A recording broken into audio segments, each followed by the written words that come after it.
तो हेलो दोस्तों, हम इस वीडियो में बात कर रहे हैं भोजपुरी के सबसे बड़ा एक्टर जिनका नाम है राज भाई और खुशी राज, जो कि बहुत ही चर्चा में चल रही थे। और इनका एक्टिंग के मामले में दुनिया फैन है भाई, दुनिया पूरा इंडस्ट्री फैन है इसका, चूँकि एक्टिंग करते हैं राज भाई और खुशी राज।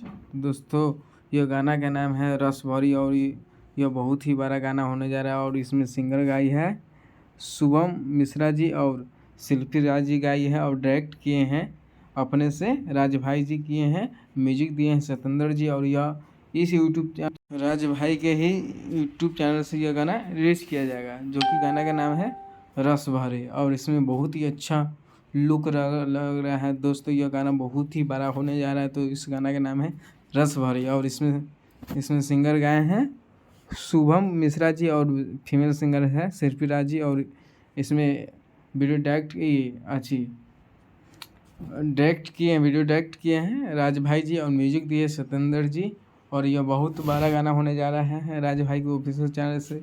यह गाना शायद रिलीज किया जाएगा, जो कि अभी चैनल फिक्स नहीं होगा, जो कि कमिंग सून का पोस्टर है। तो दोस्तों, यह वीडियो बहुत ही बड़े बजट का वीडियो लग रहा है। तो दोस्तों, आप किसी भी हीरो का फ़ैन हो और चाहे एक्ट्रेस का फ़ैन हो, चाहे किसी भी इंडस्ट्री से रिलेटेड वीडियो मेरे चैनल पर मिल जाएगा। तो दोस्तों, वीडियो पसंद आया हो तो वीडियो को लाइक कर दीजिएगा, चैनल पर नया हो तो चैनल को सब्सक्राइब कर दीजिएगा, ताकि भोजपुरी का हर अपडेट अब तक पहुंच सके। जय हिंद, जय भोजपुर, धन्यवाद दोस्तों।